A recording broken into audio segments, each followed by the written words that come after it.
지금 시간은 이제 희년 평화에 대한 주제입니다. 현재 한반도를 먼저 여기서 이 희년 평화라고 하는 개념은 넓은 개념입니다. 그러니까 국제사회에서 전쟁이 없고 뭐 평화 체제를 구축하는 것, 그 이제 좁은 의미의 평화고요. 근데 그것도 중요하고요. 그런데 이제 성경이 말하는 희년 평화, 이 넓은 이 희년 평화는 아까 이제 각 사람이 토지 평등권을 누리고 주거권을 보장받고 그리고 노동 착취를 당하지 않고 자유롭게 일하고 또 빚진 사람, 가난한 사람들이 그 빚을 탕감받고 또 가난한 사람이 이자 받지 않고 꿀 수 있고 하는 뭐 이런 경제 측면에서의 희년 정의가 실현되는 그 상태가 이제 희년 평화라고 볼 수가 있죠. 또 그 외에도 이제 여러 가지 정치나 교육, 또 사회 일반의 또 생태 이런 부분에도 이제 희년 원리가 구현되는 그런 상태가 이제 희년 평화 넓은 의미의 그러니까 하나님의 희년 원리가 실현되는 상태 그러니까 재반 희년 원리가 실현되는 상태가 이제 희년 평화인데 지금부터 제가 말씀드리는 것은 좀 좁은 의미의 희년 평화에 좀 초점을 좀 맞췄어요. 물론 여기에 조금 넓은 의미의 그런 개념도 일부 들어가 있긴 하지만 근데 이 부분도 이제 중요하기 때문에 이제 말씀을 드리겠습니다. 한반도를 비롯한 이 동아시아는 과거부터 지금까지 대륙 세력과 해양 세력이 지금 각축하고 있죠. 중국과 러시아가 이제 대표적인 대륙 세력이고 미국과 일본은 해양 세력입니다. 역사적으로 한반도는 이 대륙 세력과 해양 세력이 격돌해 온 전장이었어요. 16세기 말 그 명과 일본 사이의 임진왜란, 또 19세기 말 그 청과 일본의 청일전쟁, 20세기 초 그 러시아와 일본의 러일 전쟁, 그리고 20세기 중반 중국과 미국의 한국 전쟁, 이 모두 다 이 대륙 세력과 해양 세력이 전쟁을 어디서 일으켰느냐? 한반도에서 일으켰어요. 한반도에서. 그래서 이 전쟁들은 모두 한반도를 황폐하게 만들었고 우리 결의의 인명과 재산에 극심한 피해를 입혔죠. 그러므로 평화를 이룰 수 있느냐 여부는 바로 한반도에 사는 우리에게는 사활이 걸린 문제가 됩니다. 평화는 바로 생명인 것입니다. 그럼 우리는 무엇을 해야 할까요? 또 성경은 평화에 대해 무엇을 말하고 있을까요? 저는 이에 대해 성경은 희년 평화를 제시하고 있고 우리는 희년 평화를 실천해야 한다고 이제 말씀드리고 싶습니다. 이사야서 2장 2절 한번 찾아보십시오. 구약성경 이사야 2장 2절입니다. 이사야 2장 2절에서 4절까지 한 절씩 교독하겠습니다. 말일에 여호와의 전에 산이 모든 산 꼭대기에 굳게 설 것이요 모든 작은 산 위에 뛰어나리니 만방이 그리로 모여들 것이라. 많은 백성이 자기를 이르기를 보라 우리가 여호와의 산에 오며 야곱의 하나님의 산에 이르리라. 그가 그의 길을 우리에게 가르치실 것이라. 우리가 그 길로 행하리라. 그는 율법이 시온에서부터 나오시고 여호와의 말씀이 예루살렘에서부터 나올 것입니다. 함께 읽겠습니다. 그가 열방 사이에 판단하시며 많은 백성을 판결하시리니 무리가 그들의 칼을 쳐서 보습을 만들고 그들의 창을 쳐서 낫을 만들 것이며 이 나라와 저 나라가 다시는 칼을 들고 서로 치지 아니하며 다시는 전쟁을 연습하지 아니하리라. 아멘. 지금 이제 이 말씀을 눈으로 보시면서 제가 읽는 미가서 4장 말씀을 한번 들어보십시오. 읽으시면서 끝날에 이르러는 여호와의 전의 산이 산들의 꼭대기에 굳게 서며 작은 산들 위에 뛰어나고 민족들이 그리로 몰려갈 것이라. 곧 많은 이방 사람들이 가며 이르기를 오라 우리가 여호와의 산에 올라가서 야곱의 하나님의 전에 이르자. 그가 그의 도를 가지고 우리에게 가르치실 것이라. 우리가 그의 길로 행하리라 하리니 이는 율법이 시온에서부터 나올 것이요 여호와의 말씀이 예루살렘에서부터 나올 것임이라. 그가 많은 민족들 사이에 이를 심판하시며 먼 곳 강한 이방 사람을 판결하시리니 무리가 그 칼을 쳐서 보습을 만들고 창을 쳐서 낫을 만들 것이며 이 나라와 저 나라가 다시는 칼을 들고 서로 치지 아니하며 다시는 전쟁을 연습하지 아니하고 각 사람이 자기 포도나무 아래와 자기 무화과 나무 아래에 앉을 것이라. 그들을 두렵게 할 자가 없으리니 이는 만군의 여호와의 입이 이같이 말씀하셨음이니라. 아멘. 뭐가 다릅니까? 앞부분은 똑같죠. 뒷부분에 각 사람이 자기 포도나무 아래와 자기 무화과 나무 아래에 앉을 것이라. 이 말씀이 이제 미가서에만 있고 지금 이사야서 2장에는 없죠. 지금 이제 이사야와 미가는 그 남유다 왕국에서 예언한 선지자들이고 동시대 사람들입니다. 같은 시대. 근데 이제 하나님께서 같은 시대를 산 이 두 선지자에게 지금 비슷한 말씀을 똑같이 이렇게 주신 것은 이 비전, 이 말씀이 너무나 중요하기 때문인 것이죠. 이 비전이. 여기서 이제 우리는 반전에 기초한 평화 공존이라는 희년 평화 원리를 도출할 수가 있습니다. 반전, 전쟁 반대. 반전에 기초한 평화 공존. 이 원리는 만방이, 모든 열방이 희년을 비롯한 하나님의 길, 곧 율법과 말씀입니다. 하나님의 그 말씀을 배움으로써 칼과 창을 쳐서 보습과 낫을 만들 것이고 전쟁과 전쟁 연습이 사라질 것이며 모든 사람이 각각 자기 기업인 땅에 심겨진 포도나무와 무화과 나무의 열매를 다른 어떤 강자들에게도 빼앗기지 않고 모두 누리며 살아가는 희년 사회를 묘사하는 그 표현, 각 사람이 자기 포도나무 아래와 자기 무화과 나무 아래에 앉을 것이라. 이 선지자들의 비전에 이 희년평화 원리가 잘 나타나 있습니다. 이사야와 미가는 모두 여호와의 전, 곧 성전이 희년평화의 중심이 될 것이라고 예언했죠. 지금 열방이 성전에서 하나님의 말씀, 그 율법과 말씀, 길을 배움으로써 희년평화를 이루게 될 것이라고 두 예언자가 똑같이 선언합니다. 그럼 성전은 오늘날 무엇입니까?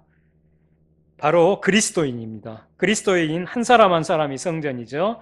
고린도전서 6장 19절에 너희 몸은 너희가 하나님께로부터 받은 바 너희 가운데 계신 성령의 전인 줄을 알지 못하느냐. 또 성전은 오늘날 무엇입니까? 바로 교회입니다. 교회가 성전이죠. 고린도전서 3장 16절에 너희는 너희가 하나님의 성전인 것과 하나님의 성령이 너희 안에 계시는 것을 알지 못하느냐. 또 고린도후서 6장 16절에서도요. 우리는 살아계신 하나님의 성전이라 이렇게 말씀합니다. 따라서 오늘날 성전인 그리스도인과 교회, 성전인 그리스도인과 교회는 희년 평화의 중심으로서 열방이 그리스도인과 교회로부터 하나님의 길을 배워서 하나님의 말씀을 배워 희년 평화를 이룰 수 있도록 해야 할 사명이 성전인 그리스도인과 교회에 있는 것이죠. 희년 평화를 이룰 사명이 바로 우리에게 있는 것입니다. 이제 우리 그리스도인과 교회는 하나님의 자녀답게 화평케 하는 자, 피스메이커로서 국제관계에서 반전에 기초한 평화 공존을 위해서 한반도에서 더 이상 전쟁이 발발하지 못하도록 또 날이 갈수록 군비 경쟁과 갈등이 격화되고 있는 이 동아시아 6개국 사이에 군축협정과 평화협정이 체결되고 한반도와 동아시아에 항구적인 평화체제가 수립되는데 한국 정부가 앞장설 수 있도록 우리 그리스도인과 교회가 적극적으로 노력해야 될 사명이 있는 것입니다. 우리에게. 또 그리스도인과 교회는 한반도와 동아시아와 전 세계에서 핵무기와 생화학 무기와 지뢰 같은 전쟁 무기가 폐기되고 전쟁 연습이 중단될 수 있도록 민간 차원에서도 노력해야 해요. 또 한반도와 동아시아 전 세계에 항구적인 평화체제가 수립될 수 있도록 주요 국가들의 교회와 시민사회들과 연대해서 협력하기 위해 노력을 해야 합니다. 저는 여기서 안중근 의사가 자신의 이제 재판관이었던 히라이시 우지히토 고등법원장과 나눈 대화를 기록한 게 청취서라는 문서예요. 거기에 동양 평화를 위해 구체적으로 제안한 말씀들이 있는데 그 중에 굉장히 우리가 주목해야 될 부분을 한 가지 좀 말씀드리고 싶어요. 이 평화체제를 구현하기 위해서 안중근 의사의 제안은 굉장히 우리가 귀담아 들어야 됩니다. 안중근 의사가 뭐라고 얘기를 하냐면, 새로운 정책은 여순을 개방하여 일본, 청국, 그리고 한국이 공동으로 관리하는 군항으로 만들어 세 나라의 대표를 파견해서 평화회의를 조직한 뒤 이를 공표하는 것이다. 이것은 일본이 야심이 없다는 것을 보이는 일이다. 여순은 일단 청국에 돌려주고 그것을 평화의 근거지로 삼는 것이 가장 현명한 방법이라고 생각한다. 이건 뭐냐면, 그 당시 여순을 러일 전쟁에서 일본이 승리해서 여순을 장악하고 있던 러시아를 쫓아내고 일본이 점령했거든요. 그런데 지금 안중근 의사는 여순을 원래 청국, 청나라에 되돌려주고 그 여순을 일본, 청국, 한국이 공동으로 관리하는 지대로 만들자고 지금 주장하는 거예요. 이 얘기는 뭐냐면, 그 당시 동아시아 국제 분쟁의 중심지가 여순인데, 국제 분쟁의 중심지를 동아시아 각국의 평화체제의 중심지로 전변시키자는 것입니다. 이거 굉장히 놀라운 생각의 발로입니다. 이것은 이 얘기는 우리 시대에 한반도와 동아시아의 전쟁의 그 상흔이 집약되어 있는 곳이 어디입니까? DMZ죠. DMZ 같은 곳, 한반도의 DMZ 같은 곳을 안중근 의사의 여순 제안처럼 한반도와 동아시아 6개국의 평화체제의 중심지로 전변시키는 이제 그런 걸로도 연결될 수 있는 것이죠. 이게. 그러니까 이게 DMZ를 우리가 생각할 때 전쟁의 어떤 그 상징으로만 둬서는 안 되고, 분단의 상징으로만 둬서는 안 되고, 이 무형의 가치를 평화를 위한 적극적인 가치로 승화시켜 낼 수 있어야 되는 것이죠. 이 아이디어에 안중근 의사의 이 여순 제안이 굉장히 중요한 인사이트를 주는 것입니다. 지금 DMZ를 이 평화지대로 만들자는 얘기는 제가 만든 건 아니고요. 한 20년 전에 이렇게 기도하는 저희 그 당시 한국 헨리 조지 협회 전임 회장이셨던 고항인 장로님이 이제 그 꿈을 꿨어요. 그러니까 그 DMZ를 평화의 지대로 이렇게 만들어가는. 근데 그 아이디어는 안중근 의사의 제안과 사실 같다고 생각하고요. 그게 지금 우리가 그러니까 DMZ를 볼 때 이제 생태계 보존 지역으로도 둬야 되고, 그런데 일부는 이렇게 좀 이렇게 동북아 평화의 핵심으로, 가령 이제 UN 본부가 미국 뉴욕에 있잖아요. 그런 것처럼 동아시아 평화 지역의 어떤 센터를 DMZ에 두고, 여기에서 이제 평화학 같은 거, 평화에 대한 학문을 평화학이라고 그러죠. 그런 것을 이제 여기에 그 대학을 개설해서 전 세계에서 사람들이 와서 DMZ의 민족 분단의 현실, 철책과 이런 걸 이제 보면서 강대국의 죄악, 약소국이 강대국을 대리해서 전쟁했던 그런 부분에 대해서도 인식을 새롭게 하고, 총칼을 겨누고 있는 이 현장에서 평화의 꽃을 피워내는 그런 걸로 적극적으로 이렇게 실현할 필요가 있다고 생각을 합니다. 그리고 또 안중근 의사가 이제 재정 문제에서도 어떻게 말했냐면, 재정 확보에 대해 말하면 여순에 동양평화회의를 조직해서 회원을 모집하고 회원 1명당 회비로 1원을 모금하는 것이다. 일본, 청국, 그리고 한국의 인민 수억이 이에 가입하는 것은 의심할 여지가 없다. 은행을 설립하고 각국이 통용하는 화폐를 발행하면 신용이 생기므로 금융은 자연히 원만해질 것이다. 그리고 중요한 곳에 평화회의 지부를 두고 은행의 지점도 병설하면 일본의 금융은 원만해지고 재정은 완전해질 것이다. 얘기는 뭐냐면, 이 동아시아 분쟁 중인 이 3국이 공통으로 쓸 수 있는 화폐를, 3개국 공동화폐를 발행해서 또 은행을 설립해서 그렇게 하자는 것이죠. 그래서 이 제안에 대해서 그 독립기념관장 김삼웅이라는 분이 계십니다. 그분이 이제 이렇게 이걸 평가를 했어요.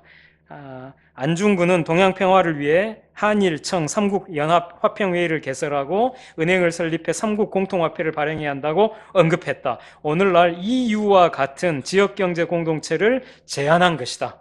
놀랄만한 제안이고 선각적인 해안이다. 이렇게 표현했어요. 지금 유럽연합이 공통화폐 유로를 쓰잖아요. 그처럼 이 동아시아 이 분쟁, 이 동아시아도 이렇게 할 수 있는 것이죠. 그리고 이 당시에 이 안중근 의사가 생존해 있던 이 당시에 3개국 사이의 관계는 살벌했어요. 서로 죽고 죽이는 전쟁 속에서 수많은 젊은이들이 피를 흘려가고 있는 그런 상황에서 안중근 의사는 고심에 고심을 거듭한 끝에 지금 이런 제안들을 하고 있는 것입니다. 그 유럽연합이 이렇게 발족하게 된 것도 유럽 국가들이 1차, 2차 세계대전을 거치면서 전쟁의 참혹함을 절절히 겪고 우리가 다시는 유럽 국가들이 서로 총칼을 겨누고 전쟁하지 말자. 그런 차원에서 지금 한 거잖아요. 마찬가지예요. 지금 안중근 의사도 동아시아에서 이런 전쟁 당시 겪고 있었는데 이런 전쟁을 이제 그만하고 동아시아 평화체제를 구축하자. 그리고 그걸 위해서 국제 분쟁 지역인 여순을 3개국 공동 평화지대로 개설하고 여기에 동아시아 평화 회의를 여기에 조직하고 또 금융 부문에서도 3개국 공동화폐를 발행해서 3개국의 평화를 도모하자. 이렇게 이제 제안을 하신 겁니다. 예.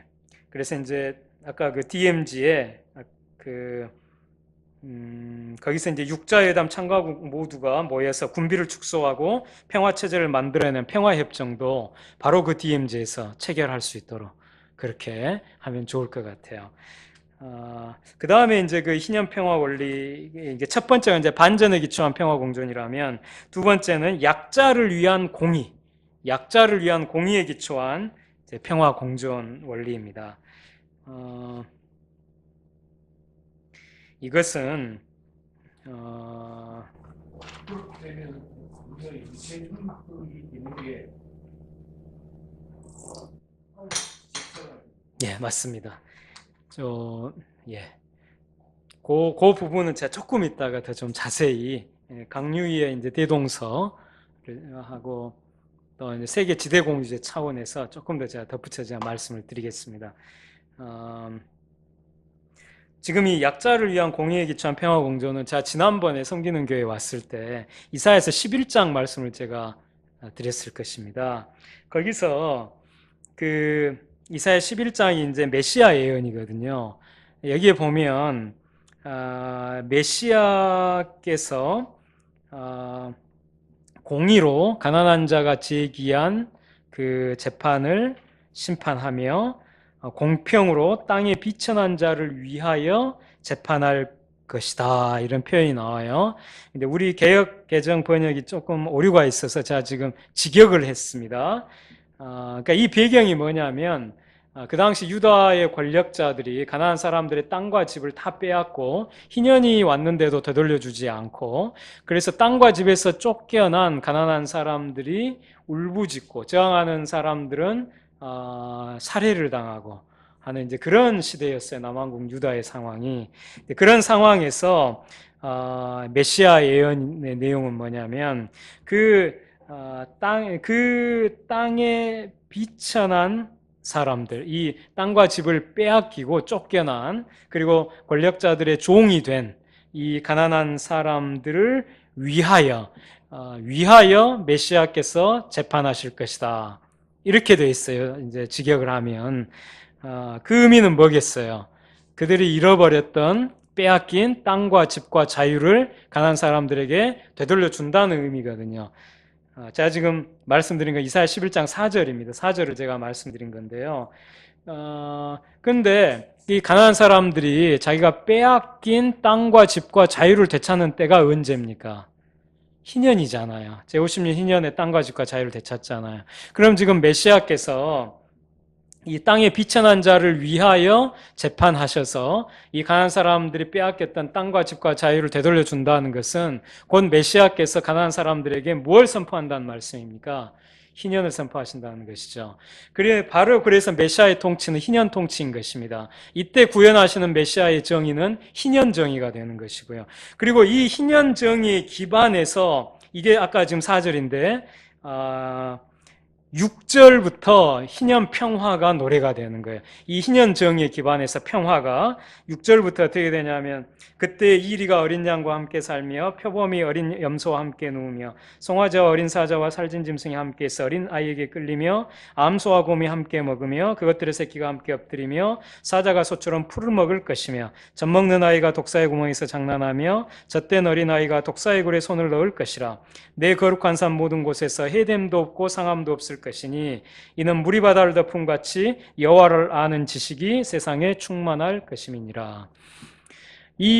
그러니까 가난한 사람들, 땅을 빼앗긴 그러니까 땅과 집과 자유를 빼앗긴 땅의 비천한 자들을 위하여 메시아께서 재판하심으로써 가난한 사람들이 이 모든 것을 회복하는 그 희년 정의가 실현되는 그날에 이 평화로운 세계가 실현된다는 것이죠.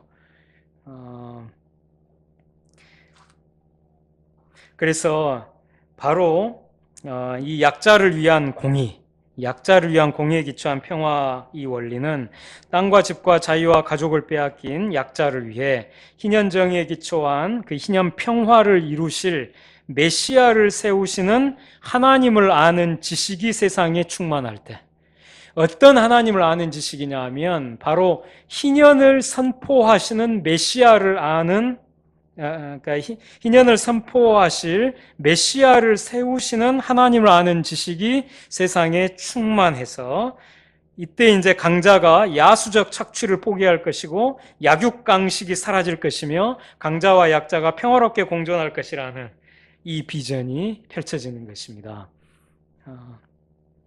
그래서 우리 그리스도인과 교회는 이 국제관계에서 약자를 위한 공의에 기초한 이 평화 공존의 실현을 위해서 베트남 전쟁 당시에 한국군이 자행한 베트남 양민 학살 또 성폭력에 대해 한국 정부가 국가 차원에서 베트남에 사죄하고 유가족과 피해자들에게 보상할 수 있도록 노력해야 합니다.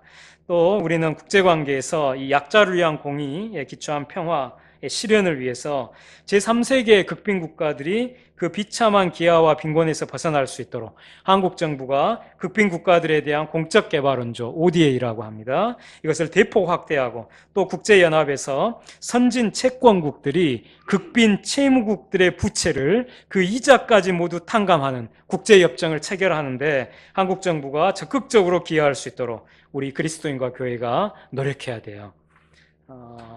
그리스도인과 교회는 한국군의 이 베트남 양민 학살과 성폭력에 대해 또 베트남의 희생자 유가족과 부상자, 성폭력 피해자들로부터 증언을 듣고 용서를 구하는 사업을 추진하는 민간단체가 있는데 그런 단체들의 활동에도 동참하고 제3세계의 극빈국가들이 그 비참한 기아와 빈곤에서 벗어날 수 있도록 노력하는 이 민간단체 활동에 또 동참해야 합니다. 자, 이제 그 희년 평화 원리들 각각과 또 그걸 우리 시대에 구체적으로 실천할 수 있는 그 방안들을 좀 세부적으로 말씀을 좀 드리고 있는데요. 세 번째 그 희년 평화 원리는 평등한 자유와 분권적 연합 원리입니다. 이것은 원래 희년 정치 원리에 속합니다. 희년 정치 원리가 평등한 자유와 분권적 연합인데 이것을 국내 정치를 넘어서 국제 정치 차원까지 확대시키면 희년 평화로 연결되거든요. 희년 정치는 하나님 한 분만을 왕으로 섬기는 평등한 자유민의 12지파 분권적 연합체제예요. 희년 정치는 인간 왕 한 사람이 지배하는 독재 정치도 거부하고 소수 대지주 귀족들이 지배하는 과두 정치도 거부하고 평등한 자유민이 권력을 분점하면서 동시에 하나로 연합하여 통치하는 민주 정치를 지향합니다. 희년 정치는 지방자치를 무시한 채 중앙이 배타적으로 권력을 장악하고 행사하는 중앙 집권 정치도 거부하고 반대로 하나로 연합된 국가를 무시한 채 자기 지역의 이익만을 배타적으로 추구하는 지역주의 정치도 거부하고 오직 지역 분권에 기초한 연합 정치를 지향합니다. 희년 정치의 근본은 하나님의 왕권입니다. 레기 25장 23절에 토지를 영구히 팔지 말 것은 토지는 다 내 것임이라 너희는 거류민이요 동거하는 자로서 나와 함께 있느니라. 또 레기 25장 42절에 그들은 내가 애굽 땅에서 인도하여 낸 내 종들이니 종으로 팔지 말 것이라. 땅은 하나님의 것이기 때문에 영원히 팔릴 수 없고 이스라엘 자손은 하나님의 것이기 때문에 사람의 종으로 팔릴 수 없습니다. 희년제도에서 땅과 사람이 모두 하나님의 소유라는 것은 하나님의 왕권이 희년 정치의 근본임을, 희년 평화의 근본임을 잘 나타냅니다. 하나님의 왕권은 사람의 왕권과 함께 할 수 없어요. 하나를 긍정하면 하나를 부정할 수밖에 없는 관계예요.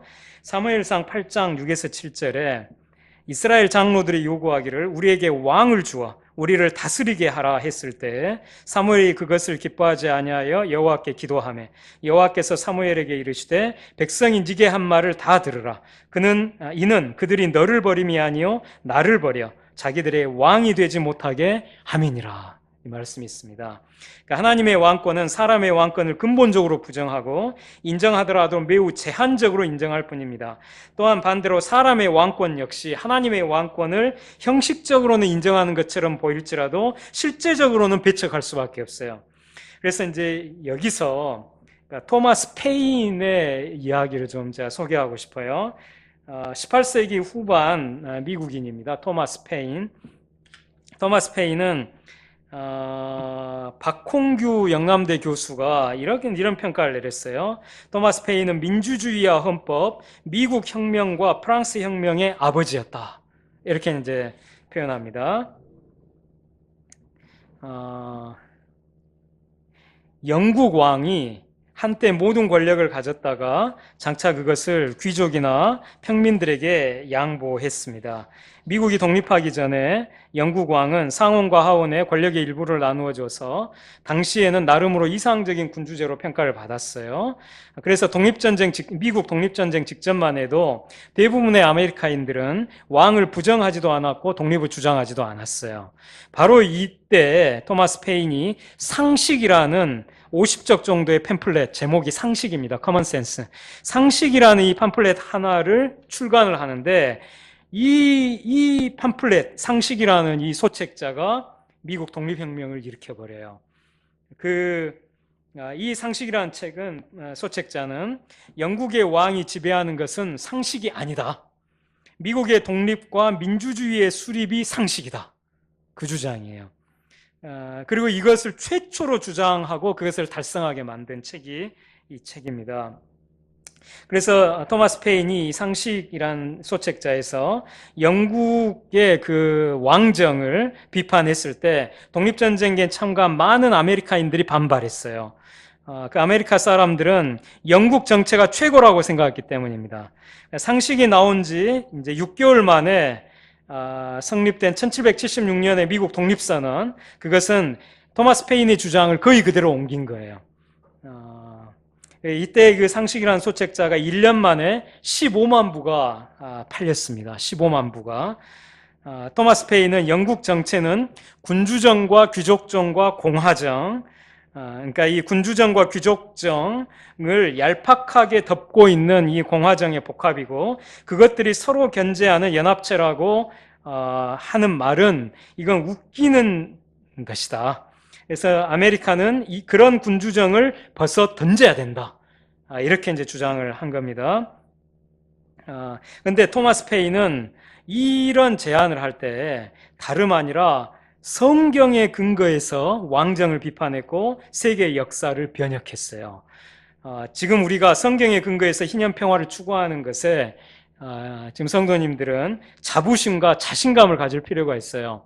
성경은 이 세속 사회에는 아무런 영향력이 없는 그런 것이다라고 혹시 패배감에 젖은 분이 계시다면 그 생각을 떨쳐버리기 바랍니다. 토마스 페인이 지금 살아있는 이에요. 페인이 상식에서 뭐라고 얘기했냐면 그걸 제가 몇 가지를 구절을 그냥 그대로 읽어드리겠습니다. 인류는 본래 창조적 질서 안에서는 평등하다. 성경의 연대기에 의하면 세계 초기에는 왕이 없었다. 또한 그 결과인 전쟁도 없었다. 인류를 혼란에 빠뜨린 것은 바로 왕들의 자만이었다. 왕이 없는 네덜란드는 지난 세기에 유럽의 어느 군주제 국가보다 더 많은 평화를 누렸다. 이는 고대에도 마찬가지였다. 조용한 농촌 생활을 하는 초기 족장들 사이에는 어떤 종류의 행복이 존재했다. 그러나 유대 왕실의 역사를 들여다보면 그 행복은 사라지고 만다. 한 사람을 다른 사람들보다 더욱 위대하게 높이는 행위는 자연의 평등권이라는 측면에서 정당화될 수 없다. 마찬가지로 그런 행위는 성경의 권위로도 변호될 수 없다. 왜냐하면 기드온과 예언자 사무엘이 말했듯이 하나님의 뜻은 명백히 왕에 의한 국가를, 왕이 통치하는 국가를 부정하기 때문이다. 군주제에 반대하는 성경의 모든 부분들이 군주제 국가에서는 매끄럽게 얼버무려져 왔지만 아직도 자신의 국가를 형성하지 못하고 있는 나라들, 아메리카 같은 곳에서는 의심의 여지 없이 바로 그런 반왕정의 성경의 가르침에 주목할 필요가 있다. 모세의 창세기로부터 거의 3,000년이 지나서야 유대인들은 민족적 망상에 사로잡혀 왕을 요구했다. 그때까지 그들의 국가 형태는 그러니까 재판관 사사 한 사람과 부족 원로들이 다스리는 일종의 공화국이었다. 그들에게는 왕이 없었고 만인의 주인을 제외하고 그런 칭호를 인정하는 것은 죄악으로 여겨졌다. 이스라엘의 자손들이 미디안족의 억압을 받게 되자 기드온은 소수의 군대를 거느리고 그들을 향해 진격했고 하나님의 도움을 받아 승리했다. 성공에 의기양양해진 유대인들은 그것이 기드온의 통솔 때문이라고 생각해 그를 왕으로 받들겠다며 이렇게 말했다. 당신과 당신의 자손들이 우리의 왕이 되십시오. 통치자가 되십시오. 이는 아주 큰 유혹이었다. 하나의 왕국만이 아니라 세습적 왕국을 백성들이 제안한 것이다. 그러나 경건한 마음을 지닌 기드온은 이렇게 대답했다. 나는 당신들의 왕이 되지 않겠소. 물론 내 아들도 마찬가지요. 오직 여호와께서 당신들을 다스리실 것이요. 그는 듣기 좋게 포장된 감사의 말로 그들의 제안을 거절하지 않고 예언자다운 명백한 의조로 그들의 정당한 주권자인 천국의 왕 하나님에 대한 불경을 책망했다. 이 지금 토마스 페인의 이 글은 한편의 설교 같아요. 그 다음 또 이렇게 계속 얘기합니다. 어떤 일을 담당하던 사무엘의 두 아들이 저지른 비행에 대해 증거를 잡은 유대인들이 거칠고 떠들썩한 태도로 사무엘에게 가서 말했다. 보십시오. 이제 당신은 늙었고 당신의 아들들은 당신의 행위를 본받지 않고 있습니다. 그러니 다른 나라들과 같이 우리에게도 왕을 세워 우리를 다스리게 하십시오. 여기서도 우리는 그들의 동기에 문제가 있었다는 점을 관찰할 수 있다. 자신들의 참다운 영광이 다른 민족들과 얼마나 다른가에 있음에도 불구하고 그들은 그 다른 이방 민족들과 같아지려고 했다. 그러나 사무엘은 왕을 세워달라는 그들의 요구를 기쁘게 여기지 않았기 때문에 여호와께 기도하며 물어보았다. 그러자 여호와께서 이렇게 대답하셨다. 백성들이 너에게 한 말을 다 들어주어라. 그들은 너를 버린 것이 아니라 더 이상 내가 그들의 왕이 되는 것을 원치 않아 나를 버린 것이다. 내가 그들을 이집트에서 이끌어낸 그날부터 오늘날까지 그들은 계속 나를 저버리고 다른 신들을 섬겨왔다. 이제 그들은 너에게도 똑같은 짓을 하고 있다. 이제 너는 그들의 말을 들어주어라. 그러나 왕을 모시는 것이 어떤 것인지 그들에게 경고해 주어라. 즉 어떤 특별한 왕이 아니라 이스라엘 사람들이 그렇게 열렬히 모방하고자 한 지상의 왕들이 지닌 일반적인 태도를 알려주라는 말이었다. 그리고 엄청난 시간의 간격과 풍습의 차이에도 불구하고 그런 왕들의 기질은 아직도 그대로 유행하고 있다. 사무엘은 왕을 요구하는 백성에게 여호와의 말씀을 전하며 이렇게 말했다. 여러분이 왕을 모시겠다고 계속 고집하면 그 왕은 여러분의 아들들을 징발하여 그의 전차와 말을 몰게 하고 그의 전차 앞에서 달리게 할 것이며, 이러한 표현은 사람을 강제로 징집하는 현재의 방식과도 일치한다. 또 여러분의 아들들 중에 어떤 사람은 군부대의 지휘관이 되게 하고 또 어떤 사람은 종으로 삼아 궁전의 밭을 갈며 추수하게 하고 또 다른 사람은 왕의 무기와 전차의 도구를 만들게 할 것이다. 그리고 그는 여러분의 딸들을 데리고 가서 강제로 요리시키고 빵을 굽고 향료를 만들게 할 것이다. 이는 왕의 압제와 함께 그 왕의 낭비와 사치를 묘사한 것이다. 또 그가 여러분의 밭과 포도원과 감람원 중에서 제일 좋은 것을 빼앗아 그의 신하들에게 줄 것이며 또 여러분이 추수한 수확의 11조를 거두어 자기의 관리와 신하들에게 나누어 주고, 이에 대해 우리는 수레, 뇌물수수죠, 부패, 정실주의가 왕에게 항상 따라붙는 악덕임을 알 수 있다. 자, 지금 다 읽기도 힘든데요. 지금 성경을 인용해서 그 당대의 왕정을 예리하게 지금 비판하고 있는 거예요. 토마스 페인이. 그리고 그 이상 더 많은데 읽지 않겠습니다. 그 뒷부분은. 자, 그래서 지금 우리 시대에도 성경에 근거해서 희년 평화의 이 원리들을 도출하고 이것을 우리 현대에 적용해서 실현하는 이 과정, 이것이 우리가 힘써야 될 내용인데, 여기서 우리가 성경에 근거하는 것, 성경에 창념하는 것, 이것에 대해서 우리가 자부심과 자신감을 가지고 토마스 페인처럼 그렇게 시도할 필요가 있어요. 세상 사람들이 사실 성경을 잘 몰라요. 그래서 우리가 성경 이야기로 그들에게, 그러니까 아주 노골적으로 처음부터 끝까지 그렇게 하면 안 되겠죠. 그러나 첫 부분에 성경 이야기를 도입해서 성경의 희년평화의 이런 말씀과 내용이 이러이러하다라고 설명을 하고, 그리고 그에 기반해서 반전과 약자를 위한 공의에 기초한 평화공존 원리를, 또 평등한 자유와 분권적 연합의 그런 원리들을 찬찬히 이제 그 다음 논리적으로 설명하면서, 그리고 이것을 현대의 일반 사회 제도에 적용할 수 있는 그런 데까지 이제 연결시켜서 승화시켜서 제안을 하면 좋겠다는 것이죠. 근데 많은 그 사회 개혁에 이렇게 매진하는 그리스도인들이 이 자신감과 자부심을 잃어버리고 성경은 빼고, 세상 사람들이 성경 싫어하니까, 듣기 싫어하니까 성경 빼고 세상의 일반 원리만 가지고 우리는 말을 해야 된다. 근데 그렇게 말하는데 그게 매가리가 없어요. 힘이 없어요. 힘이 없어요. 성경은 기독교만의 책이 아니에요. 하나님께서 이스라엘 백성을 이렇게 제사장 나라로 부르셨잖아요. 이스라엘 그 국가 미션은, 그 사명은 뭐였냐면 제사장 나라거든요. 제사장 나라라고 하는 것은 그러니까 전 세계 열방을 위해서 기도할 뿐만 아니라 열방의 하나님의 말씀을 스스로 먼저 지키고, 그리고 그 말씀을 열방에 가르쳐서 이 열방의 생명의 길을 제시하는 게 제사장의 사명이거든요. 그런 점에서 이 희년법은 제사장 나라인 그 이스라엘에게만 주신 게 아니라 온 세상을 위해 부름을 받은 그 이스라엘에게 희년법을 주셔서 그 희년법을 실천하고, 또 그걸 열방에 가르쳐서, 그러니까 희년법을 열방에 이스라엘이 가르쳐서 온 열방도 이 희년법을 준행할 수 있도록 하는 것이 하나님께서 희년법을 주신 뜻이라는 것입니다. 희년법을 좁게만 해석해서 믿는 신자, 그리스도인에게만 준 거다, 이렇게 해석하면 반쪽짜리 해석밖에 안 돼요. 그렇게 성경은 그런 책이 아니에요. 성경은 믿는 신자의 일단 구원의 도리가 핵심이긴 하지만 온 세상, 모든 만민, 모든 국가를 위해서 말씀을 주셨고 희년법을 주신 겁니다.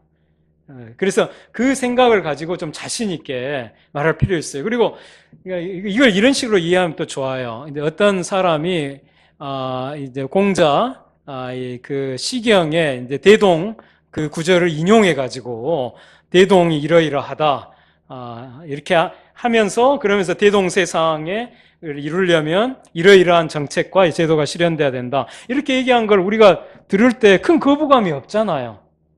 그렇잖아요. 대동세상, 희년세상 사실 거의 비슷한 겁니다.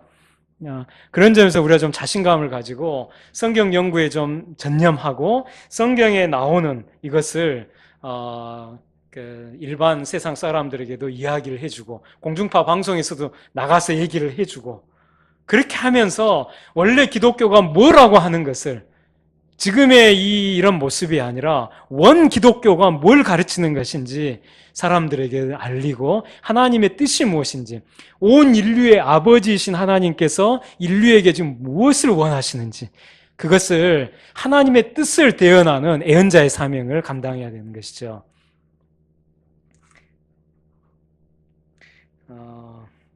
자, 여기서 시간이 많이 갔어요.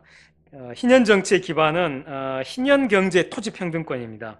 희년 경제 아래에서는 모든 사람에게 토지 평등권이 보장돼서 모든 사람이 평등하게 땅을 물려받아 경작하기 때문에 한편에서는 자기 자신과 그 자손의 자유를 영구히 팔아넘기는 노예들이 결코 생길 수 없고, 또 반대편에서도 왕이나 대지주 귀족들 역시 생길 수 없습니다. 모든 사람이 평등하게 자유를 누리는 평등한 자유민만이 존재하게 돼요. 희년 체제가 목표했던 것은 평등한 자유민만이 존재할 뿐, 한편에는 노예, 한편에는 왕, 대지주, 귀족, 이것은 발생할 수가 없는 것입니다. 희년 체제에서는. 또한 따라서 권력이 왕 한 사람이나 소수 대지주 귀족들에게 집중되지 않고 12지파에 고루 분산되면서도 그 12지파가 하나의 국가로 연합하는 분권적 연합이 가능하게 됩니다. 곧 평등한 자유와 분권적 연합이라는 희년 정치 원리의 기반은 바로 토지 평등권인 것이죠. 여기서 우리 시대의 민주주의의 허상을 우리가 봐야 되는데요. 우리 시대의 민주주의가 이 희년이 얘기하는 이 민주정치가 아니에요.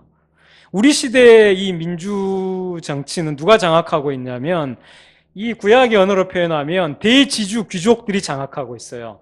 부동산 부자들이 입법부, 행정부, 사법부, 국회의 권력을 다 장악하고 있어요. 그렇지 않습니까? 그러니까 이것은 성경이 지금 얘기하는 모든 사람이 평등하게 자유로운 그 정치 체제가 아닌 거예요, 현재. 우리가 그래서 속기가 쉬워요.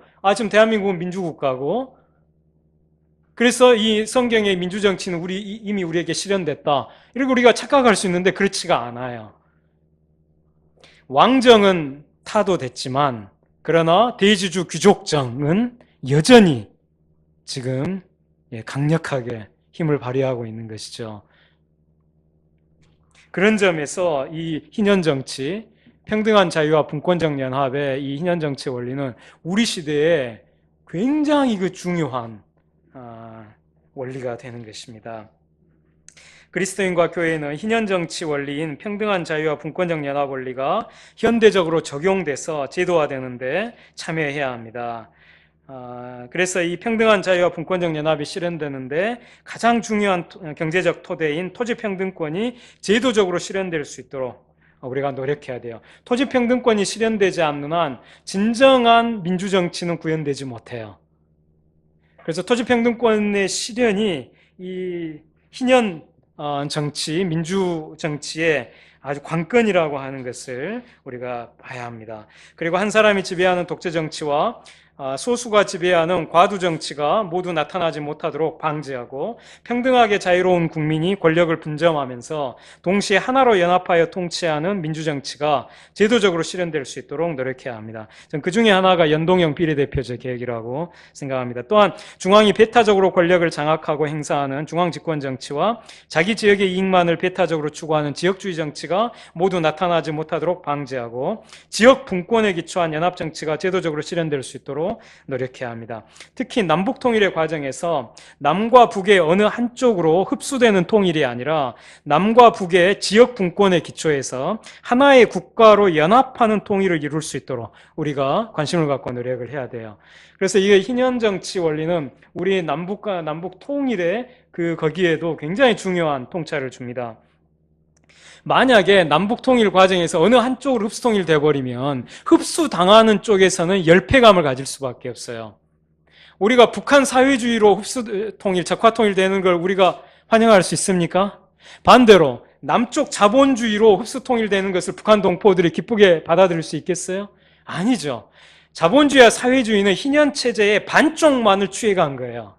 희년체제는 사회주의와 자본주의의 장점들이 평등과 자유라고 하는 것이 이상적으로 결합된 체제가 희년체제예요. 그래서 우리는 희년체제를 자본주의 체제로 동일시하면 결코 안 됩니다. 제가 예전에 한 20여 년 전에 북한의 심각한 기근이 발생해서 수십만 명 동포들이 굶어 죽어갈 때, 그때 이제 두만강 접경으로 가서 북한 탈북한 동포들을 이제 만난 적이 있어요. 근데 이제 그때 거기서 사역하시는 선교사님을 만났을 때 제가 충격을 받았어요. 그 선교사님은 거기서 탈북한 동포들을 돕는 선한 일을 하시면서 성경도 가르치시는데, 뭘 또 가르치시냐면 남한 자본주의로의 흡수통일을 가르치고 계신 거예요. 그러면 안 되죠, 이게. 만약에 북한 동포들이 우리 현재 남한 자본주의 이 실상을 보면 이 체제를 동의할 수 있겠습니까? 우리 사회의 근로빈곤층, 워킹 푸어라는 말이 있습니다. 워킹 푸어. 아무리 열심히 일해도 가난에서 벗어날 수 없는 사람들, 아르바이트 비정규직 노동자들, 또 전월세 그 폭등으로 이런 체제, 그리고 또 반대편에서는 특히 이제 부동산 부자들이 떼돈을 지금 벌고 있죠. 지금 현재 문재인 정부가 최저임금 인상한다고 하면서 하는데 그 최저임금 1년치 다 모아도 그게 한 3천, 2천? 그 정도 될 거예요. 근데 몇 달 사이에 서울 강남뿐만 아니라 이 강북에서도 몇 달 사이 아파트 가격이 5억인가 올랐다고 지금 나왔어요. 최저임금 그렇게 이렇게 해서 올려서 그 한 개 1년에 그게 한 3천만 원 되는데 몇 달 사이에 5억이 오른 이게 지금 한국 사회의 단면이지 않습니까? 이 체제가 어떻게 통일 한국의 이상이 될 수가 있겠어요? 그러니까 이걸 양식 있는 북한 동포들이 이 현실을 알게 되면 그러면 아까 그 선교사님 그 이야기만 듣고 복음은 자본주의라고 이해한 그분들이 북한 동포들이 그러면 우린 자본주의 싫다. 그럼 복음도 우린 거부하겠다. 이런 문제가 나중에 발생하게 되는 것이죠. 그래서 이제 우리 선교사님들도 희년을 알아 하셔야 돼요. 희년을 정확히 알고 북한 사회주의를 희년 관점에서 비판하고 남한 자본주의도 희년 관점에서 비판하고 양 체제를 모두 통합할 수 있는 희년 체제의 통일 방안을 제시할 수 있는 그 경륜 역량을 갖춰야 됩니다. 이제 통일을 위해서도 이 희년이 이렇게 이제 중요하다는 점 이렇게 말씀드리고요. 그리고 이제 우리는 이 평등한 자유와 분권적 연합 원리가 이 또 교회 안에서 실현될 수 있도록 또 노력해야 돼요. 우리 안에서는 정말 독재 또는 과두정, 그러니까 한 사람이 이렇게 다 이렇게 하고 소수가 뭐 이렇게 주무르고 이렇게 하면서 세상을 향해서 이 희년 정치를 이야기할 수는 없는 것이죠. 우리 안에서부터 해야 되는 것이죠. 그래서 교회 안에 한 사람이 지배하는 독재 정치도 거부하고 소수가 지배하는 과두 정치도 모두 거부하고 평등하게 자유로운 성도들이 권력을 분점한 채 하나로 연합해서 하나님의 말씀에 따라 다스리는 거룩한 민주 정치가 실현될 수 있도록 노력해야 합니다. 교회 안에서 부자들과 지식인들이 장로와 집사의 직분 또 발언권과 의사결정권을 독점하지 못하도록 막고 세상에서 무시받기 쉬운 가난한 사람들과 노동자들이 소외되지 않고 존중받으면서 장로의 집사의 직분, 발언권과 의사결정권을 다른 성도들과 똑같이 분점할 수 있도록 보장하기 위해 노력해야 해요. 이제 희년 국제정치의 차원에서 캉유에이 이제 대동서, 이제 대동이라고 하는 그 말을 이제 따서 대동서란 책을 캉유에이가 안중근 의사가 동양평화론 쓰시고 그 나서 이제 이 책 출간을 합니다. 근데 이 대동서를 참고해서 이제 국제정치에서 평등한 자유와 분권적 연합 원리를 이제 구현해 가는 걸 제가 잠시 말씀을 드리겠습니다. 시간인데 너무 많이 갔군요. 여기서 아주 간단하게 몇 구절만 제가 따서 말씀드릴게요.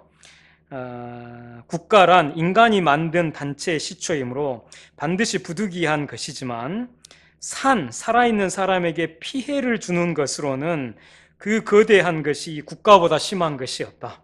문명국일수록 전쟁으로 인한 참화는 더욱 극렬했다. 그러므로 백성을 편안하게 하려는 자는 군대를 없애지 않으면 안 되고 군대를 없애려 하는 자는 국가를 없애지 않으면 안 된다. 이 캉유에이는 굉장히 좀 과격하죠. 군대 없애고 국가 없애라. 이렇게 지금 얘기하는 것입니다. 좀 센 이야기를 합니다. 근데 그 전에 좀 얘기를 한 게 있어요. 이게 그러니까 국가를 연합하는 체제에는 세 가지가 있다. 각국이 평등하게 연맹을 하는 형태가 첫 번째이고요. 두 번째는 각 연방이 각자 자치를 하다가 대정부 체제에 의해서 큰 정치가 통일되는 형태가 있고, 마지막 방국이라는 칭호와 국경을 없애지만 각자 주군을 세워서 공정부에 의해 통일되는 형태가 있다. 이게 번역어들이 좀 딱딱하고 좀 어렵죠. 그러니까 이제 여기서 첫째 이제 각국이 평등한 연맹 체제. 이것은 권력이 서로 같은 나라가 군대를 없애기로 동맹을 맺고 여러 작은 국가가 따르는 체제입니다. 그러니까 권력이 서로 같은 좀 몸집이 큰 나라들이 군대를 없애기로 협약을 맺고 거기에 여러 작은 국가들이 따르도록 하는, 이것이 바로 각국이 평등한 연맹 체제예요. 그 정체와 주권은 각기 그 나라에 있고 결코 중앙 정부는 없어요. 세계 정부는 없다는 것입니다. 사신을 파견해서 규약을 맺고 규약수로서 범위를 한정하게 하는데, 이 연맹의 규약에는 주권이 이미 각 나라에게 있어서 이미 각자 사사로운 이익이 있게 되어 한 강력한 힘을 가진 자가 결코 제압할 수 없어서 어느 날은 애쓰다가 어느 날 그만두게 되어 오늘 군대를 없애자면서 내일 틈이 생기니 믿을 수 없다. 이런 체제는. 그러니까 이제 강유희가 첫 번째 체제를 얘기하면서도 이것은 불안하다, 믿을 수 없다. 이제 그러면서 그러니까 이제 각국이 병립하에 있어 하나의 큰 힘을 가진 자가 마음대로 할 수 없으니 각국 간의 전쟁을 없애려 한다면 역시 반드시 평등한 연맹이 공의회를 제정하는 것으로부터 시작해야 할 것이다. 하면서 이제 이걸 초기 단계로, 세계 평화를 위한 초기 단계에 체제로 이제 얘기를 해요. 그러니까 이걸 극복해야 된다는 것이 강유해인은. 그러면서 두 번째로 얘기하는 건 이제 공정부가 통치하는 연방 체제예요. 이것은 각 연방이 스스로 자기 나라를 다스리면서 대정부, 세계 정부의 체제에 의해 전체가 하나로 통치되는 형태입니다. 이 체제는 공정부를, 세계 정부를 설치해서 이 정부를 각국의 그 정부보다 우위에 두는 것이죠. 비록 각국의 내정에는 간섭하지 않지만 군사와 그러니까 공병과 공률로서 공통된 군대와 공통된 법률로서 각국의 압력을 가하지만 모든 것은 공정한 선거에서 출발하고 또 제왕이 존재하지 않는 체제다. 이렇게 얘기를 해요. 그리고 나서 마지막 자기가 이상으로 삼는 체제를 얘기합니다. 국가를 없애고 세계를 합일하는, 하나로 만드는 체제. 이것이 바로 태평세 체제라고 얘기를 해요. 그래서 나라의 이름과 국경을 없애고 각각 자주 주군을 설치하되 세계 정부에 의해 하나로 통치되는 체제입니다. 점차 세계가 하나로 합해지고 국가들은 주군으로 바뀌는데 주군은 세계 정부에 의해 통합되고 국민이 의원을 선출하며 행정관이 통치하고 각지에는 소정부를, 그러니까 옛 그 각 국가들에는 소정부, 작은 정부를 설치합니다. 국가도 없고 재앙도 없으며 사람들이 서로 친하게 지내고 모든 사람이 평등하며 천하가 모두 공평한데 이것을 대동이라 한다. 이렇게 얘기를 해요. 이 체제에서는 각국이 무기를 다 없애서 농공기구를 만든다라고 얘기해요. 아까 우리가 읽었던 미가서와 이사야서에 창과 칼을 쳐서 그러니까 보습을 낫을 만드는, 그 똑같은 얘기를 이제 바로 이렇게 합니다. 근데 이제 저는 이걸 강유의 주장을 그대로 받아들이지 않아요. 받지 않고 목표는 이 태평세 체제. 그러니까 여기서 이제 저는 세계 정부를 저는 좀 불신해요. 여기 강유에 있는 세계 정부를 신뢰하거든요. 세계 정부를 신뢰하고 세계 정부의 단일 그 통치 아래에 각 국가들이 하나의 우리로 말하면 도나 군처럼 그렇게 돼가지고 이제 하는, 그걸 이제 이야기를 하는데, 이렇게 말하는 이제 이유는 제가 이해는 돼요. 전쟁을 막으려면, 전쟁을 아예 원천적으로 막으려면 한 국가 안에서는 전쟁하지 않잖아요. 한 정부 아래에서는. 그래서 이제 이런 주장을 하는데, 그런데 저는 인간의 죄성이라는 문제를 생각을 할 때 세계 정부는 세계적 차원의 독재로 갈 가능성이 있다고 저는 보여져요. 그런 점에서 희년 사회의 이상에 맞는 것은 첫 번째 체제, 지금 강유희가 말한 첫 번째 체제. 그래서 각 나라들이 서로 협약을 맺는 것이죠. 자기들의 그 주권을 그대로 가진 채 협약을 맺어서 전쟁을 하지 않고 군축을 하고 전쟁 연습도 중단해 가는, 이런 체제가 우리가 실현할 수 있는 이상적인 체제가 아니겠는가, 그렇게 생각합니다. 그런데 이제 강유에이가 이야기한 이런 내용들을 성도님들은 깊이 생각을 하시고 강유희가 말한 이 제안의 그 문자 그대로의 내용보다 여기에 담겨 있는 그 이상, 그 뜻을 좀 주목하시면 좋을 것 같아요. 그 이상은 사실 희년의 이상과 비슷합니다. 대동의 이상은 희년의 이상과 비슷해요. 그래서 전쟁이 없고 평화를 염원하는 그 마음을 그리고 이제 지금 좀 많이 힘드시죠? 잠깐 쉬었다 하는 게 좋을 것 같습니다. 잠깐 쉬었다가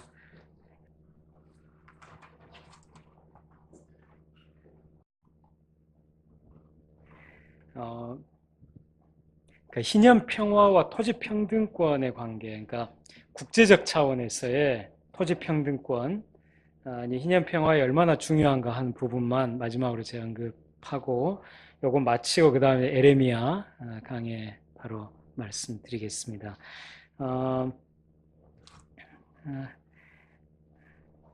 태초에 하나님이 땅을 창조하셨죠. 그래서 땅은 하나님의 것입니다. 어떤 물건이든지 그 물건은 그것을 만든 사람의 것이듯이 땅은 그것을 창조하신 하나님의 것입니다. 사람은 땅을 단 한 평도 창조하지 않았습니다. 사람은 단지 하나님의 땅에 사는 나그네에 불과합니다. 그래서 나그네인 사람이 땅에 대해 갖는 권리는 토지 소유권이 아니라 토지 사용권일 뿐입니다. 사용할 권리. 한 세대는 가고 한 세대는 오되 땅은 영원히 있습니다. 이 땅에 빈손으로 왔다가 잠시 후면 다시 빈손으로 떠나가야 할 인간이 영원한 땅을 소유하려는 탐욕은 참으로 어리석은 것입니다. 그래서 레프 톨스토이는 사람에게는 얼마만큼의 땅이 필요한가라는 그 민담을 지어서 땅에 대한 사람의 어리석은 탐욕을 경계했습니다. 그 민담의 주인공은 악마의 유혹을 받아 땅을 탐내다가 끝내 악마의 조롱 가운데 죽음에 이르고 말았습니다. 그에게 필요한 땅은 그가 묻힐 무덤 한 평뿐이었습니다. 그래서 땅에 대해 절대적이고 배타적이고 영구적인 소유권을 얼마 후면 죽을 수밖에 없는 인간에게 보장하는 이 토지 사유재산제는 사람의 헛된 탐욕에 기초한 어리석은 제도인 것입니다. 땅의 유일한 소유주이신 하나님은 모든 인류에게 땅을 공평하게 선물로 나누어 주셨습니다. 하나님은 모든 사람에게 토지평등권을 주셨습니다. 만민의 토지평등권은 천부인권인 것입니다.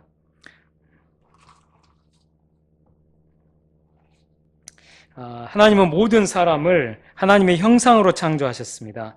하나님의 형상이라는 의미들 가운데 중요한 게 왕이라는 의미예요. 왕. 고대 이스라엘의 주변 국가들에서는 왕을 신의 형상이라고 표현했거든요. 신의 형상. 그래서 하나님이 하나님의 형상으로 창조하셨다는 것은 사람을 왕같이 고귀한 존재로 창조하셨다. 이런 뜻을 갖고 있고 그 당대에 왕정 아래에 있던 국가들에 대해서 왕정을 반대하는 모든 사람이 왕 같은 하나님의 형상들이니까 사람을 종으로 부리면서 홀로 다스리는 왕은 인정될 수 없다는 그런 의미를 갖고 있는 것입니다. 그래서 이처럼 하나님의 형상은 모든 사람이 왕같이 고귀하니까 모두가 다 고귀하게 평등하다. 이런 의미가 있는 거예요. 하나님의 형상이라는 뜻에는. 그리고 하나님은 사람에게 복을 주시면서 땅을 정복하라는 창조 명령을 주셨죠. 이 명령에 담긴 의미 가운데 이 경제학적 의미로 좁혀보면 토지를 사용하여 노동함으로써 부를 생산하라는 그런 뜻이 있습니다. 하나님은 이 복된 명령을 하나님의 형상으로 창조된 모든 인류에게 주셨어요. 한 사람도 이 명령, 이 축복에서 소외된 사람이 없습니다. 모든 인류에게 땅을 정복하라 이 말씀을 주셨어요. 그러니까 땅을 사용해서 노동함으로써 부를 생산하라는 명령을 주신 겁니다. 그런데 모든 인류가 하나님의 형상으로 창조되었다는 이 진리에 바로 평등 사상이 담겨 있기 때문에 하나님은 이 토지를 사용하여 노동함으로써 부를 생산하라, 땅을 정복하라는 이 복된 명령을 하나님의 형상인 모든 인류에게, 왕같이 고귀하게 평등한 모든 인류에게 평등하게 이 토지 사용권을 주신 것입니다. 곧 하나님은 모든 인류에게 토지에 대한 평등한 권리를 주신 것이죠. 그래서 토지평등권은 모든 인류의 천부인권이 되는 것입니다. 하나님이 모든 사람에게 토지평등권을 주셨다는 이 진리는 하나님이 고대 이스라엘에게 주신 희년토지법에서 더욱 분명하게 드러나 있습니다. 가난 때문에 땅을 잃은 사람이 희년의 땅을 되찾습니다. 그래서 성경의 진리, 토지와 관계된 성경의 진리는 두 가지입니다. 하나는 하나님의 토지 소유권, 하나는 만민의 토지 평등권. 하나님이 유일한 지주이시고 사람은 모두 땅에 대해 평등한 권리를 하나님께 받았다는 것입니다. 만민의 토지 평등권 안에는 가족의 토지 평등권만 있는 게 아니라 민족의 토지 평등권도 있어요. 근데 이 민족의 토지 평등권이 평화신학의 기초가 됩니다. 하나님은 출애굽 이스라엘 민족에게 에돔 민족과 모압 민족과 암몬 민족의 땅을 침범하지 말라고 경고하셨어요. 왜냐하면 그 민족들의 땅은 하나님이 그 민족들에게 기업으로 주셨기 때문입니다. 그래서 신명기 2장에 여기 한번 찾아볼까요? 신명기 2장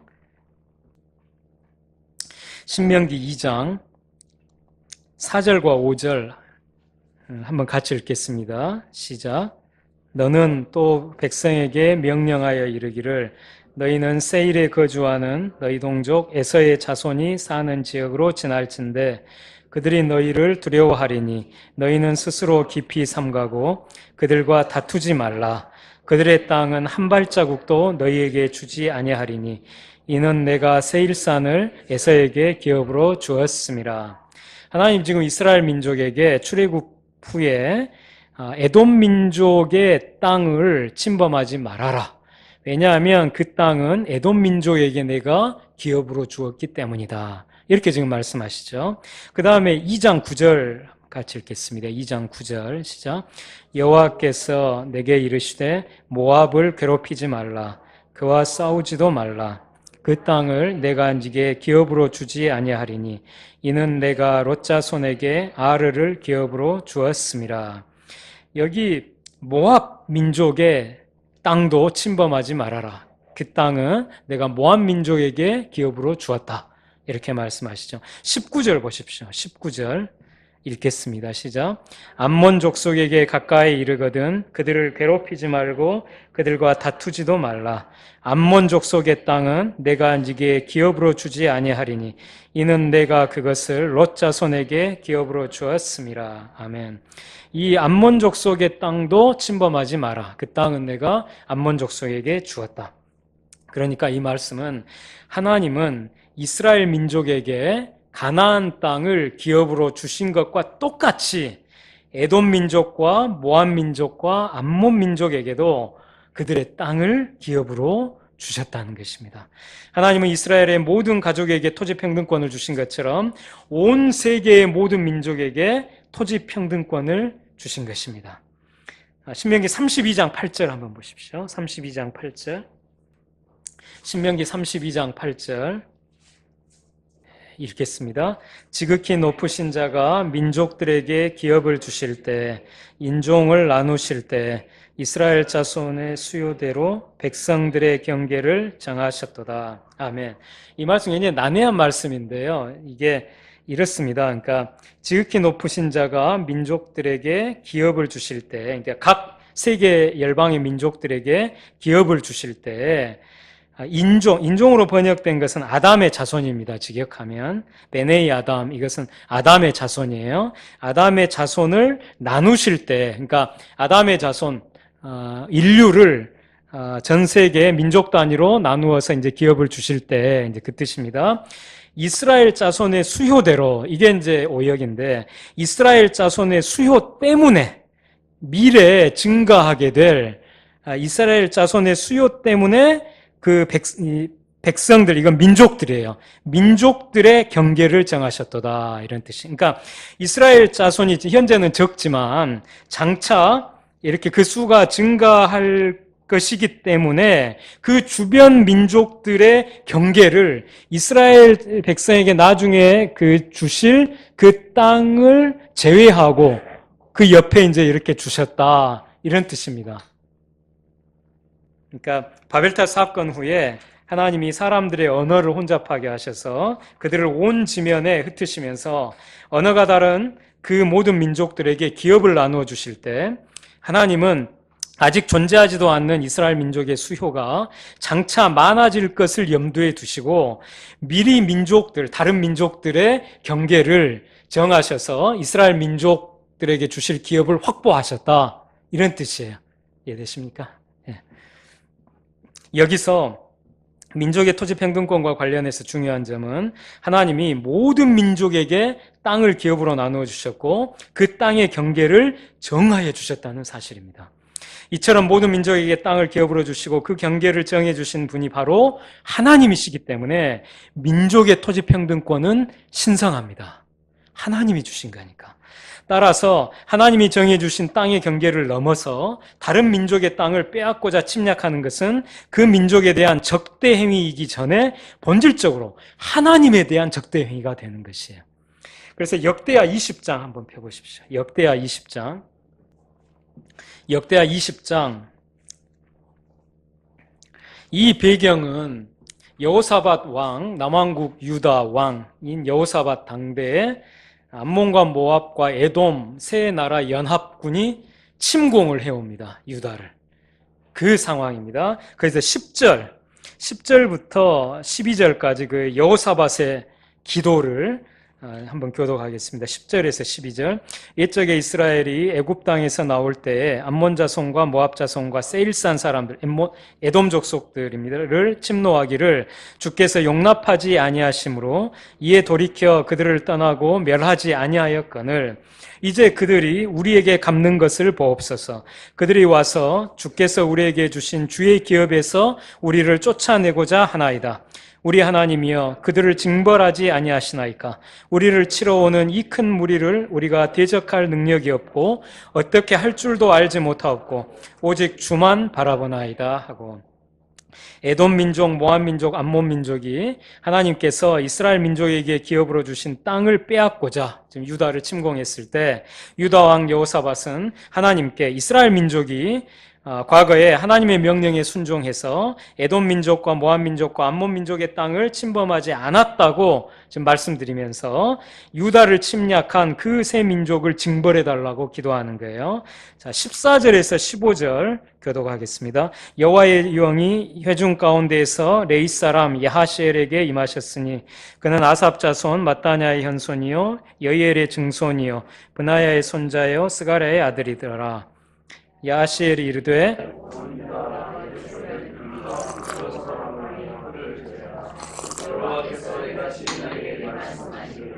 너희는 이 큰 무리로 말미암아 두려워하나 놀라지 말라.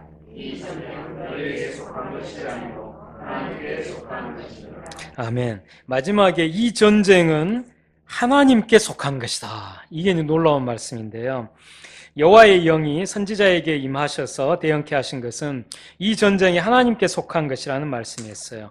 에돔, 모압, 암몬 세 민족이 하나님께서 이스라엘 민족에게 기업으로 주신 가나안 땅을 빼앗고자 침략한 것은 이스라엘 민족에게 그 가나안 땅을 기업으로 주신 하나님을 대적하는 행위였기 때문에 이 전쟁은 바로 여호와의 전쟁이 되는 것입니다. 20절에서 23절 교독하겠습니다. 20절에서 23절.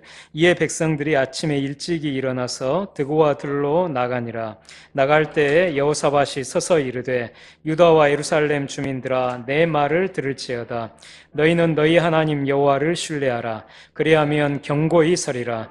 그의 선지자들을 신뢰하라. 그리하면 형통하리라 하고, 백성과 더불어 노래하는 자들을 택하여 거룩한 제목을 입히고 그의 앞에서 행진하여 여호와를 찬송하여 이르기를 여호와께 감사하세.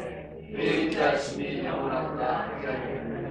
그 노래와 찬송이 시작될 때에 여호와께서 복병을 두어 유다를 치러 온 암몬 자손과 모압과 세일산 주민들을 치게 하심으로 그들이 패하셨습니다. 암몬과 모압 자손이 일어나 세일산 주민들을 쳐서 진멸하고 세일 주민들을 멸한 데는 그들이 서로 쳐죽이더라. 아멘. 이 여호와의 전쟁에서 하나님은 유다를 침략한 세 민족이 서로 싸우게 하셔서 그들을 진멸하시고 유다를 구원하셨어요. 이것은 마치 세계사에서 아시아와 아프리카와 아메리카의 약한 나라들을 침략해서 식민지로 삼은 유럽의 여러 나라와 미국과 일본이 결국 제1차 세계대전과 2차 세계대전으로 서로 싸우면서 큰 피해를 입고 결국에는 이 제국주의 열강들에게 지배를 받던 식민지 국가들이 해방된 그 역사와 같습니다. 우리나라도 바로 그렇게 해방된 것이죠. 그러니까 이스라엘, 유다를 침략한 모압, 암몬, 에돔 이 세 나라가 서로 싸워서 전멸한 것처럼 전 세계 우리 근현대사에서 약소국들을 침략해서 제국주의 지배를 한 서구 열강들, 미국, 일본이 서로 싸워서 1, 2차 세계대전을 통해서 그렇게 큰 피해를 입고 그리고 결국 나중에 이제 해방되었다는 것입니다. 그래서 바로 이제 그렇게 해서 우리나라도 그 약속이 해방될 때 우리도 그렇게 해방이 된 것이라는 것이죠. 사도행전 17장 한번 펴보십시오. 17장. 사도행전 17장. 사도행전 17장 24절에서 27절까지 24절에서 27절까지 역시 교독하겠습니다.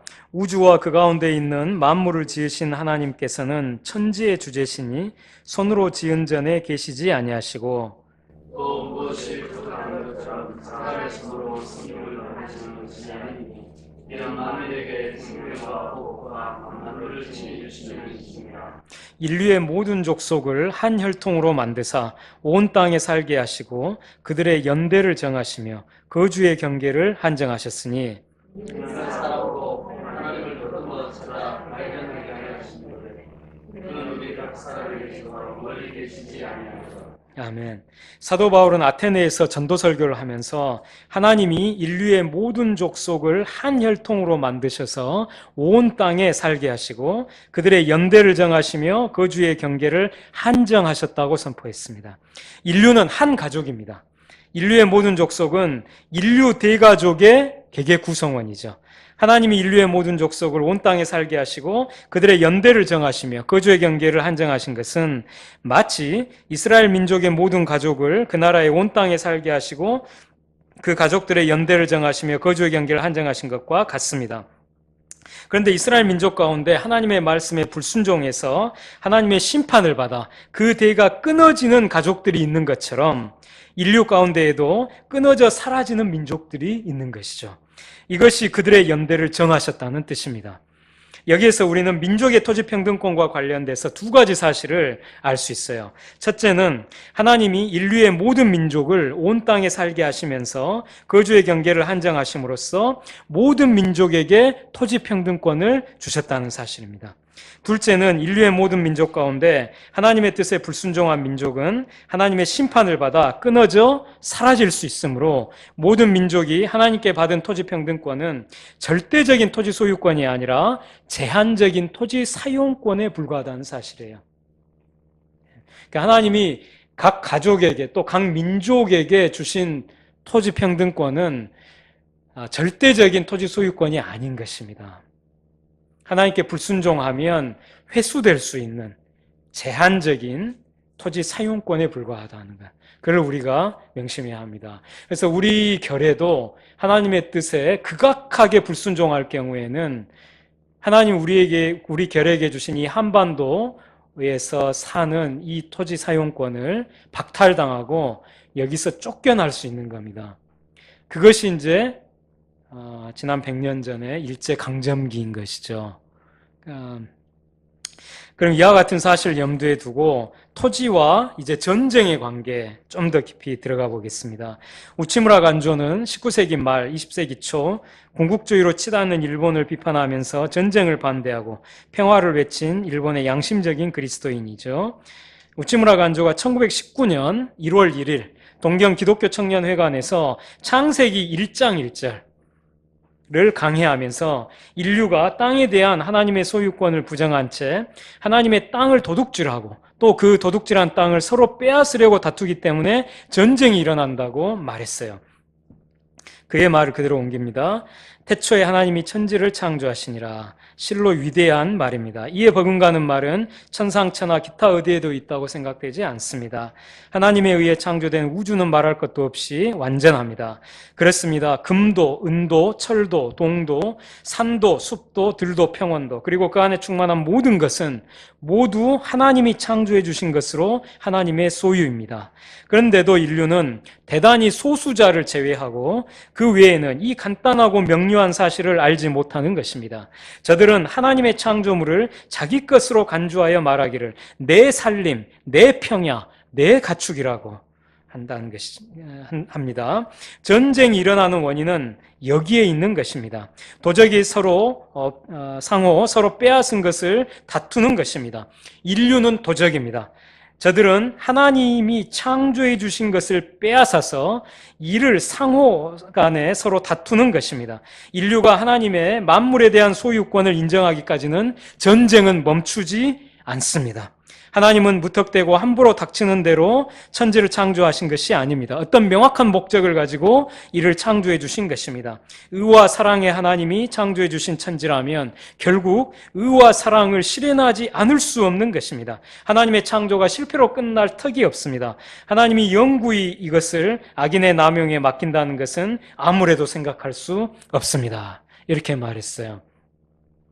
여기서 이제 우치무라 간조의 평화신학에 나타난 이 통찰에 따라서 평화의 길을 이렇게 정리할 수 있을 것 같아요.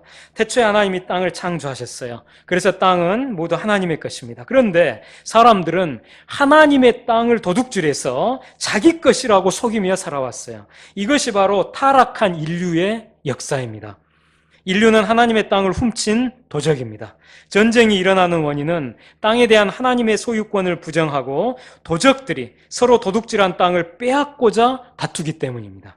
인류가 땅에 대한 하나님의 소유권을 인정하기 전까지는 전쟁은 멈추지 않을 것입니다. 전쟁이 사라지고 평화가 오기 위해 필요한 것은 여호와를 아는 지식, 곧 희념토지법에 담긴 대로 땅은 모두 하나님의 것이고 사람은 하나님의 땅에 살아가는 나그네에 불과하고 하나님은 나그네인 모든 인류에게 평등하게 토지 사용권을 주셨다라는 이 지식이 온 세상에 충만해질 때 그때 평화가 올 것입니다.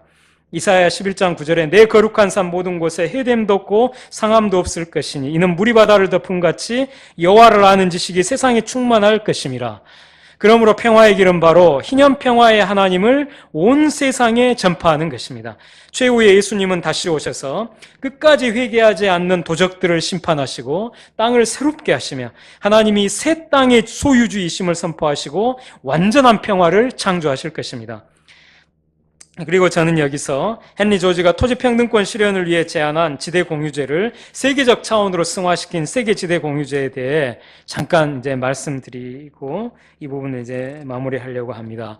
일국 내에서 가령 서울 강남의 부동산 가격이 엄청나게 높죠. 근데 그렇게 높은 이유는 중앙정부 혹은 지방정부가 그 강남에 지하철과 도로와 여러 가지 그 인프라를 깔아 주었고 집중적으로 이렇게 투자를 했기 때문이죠.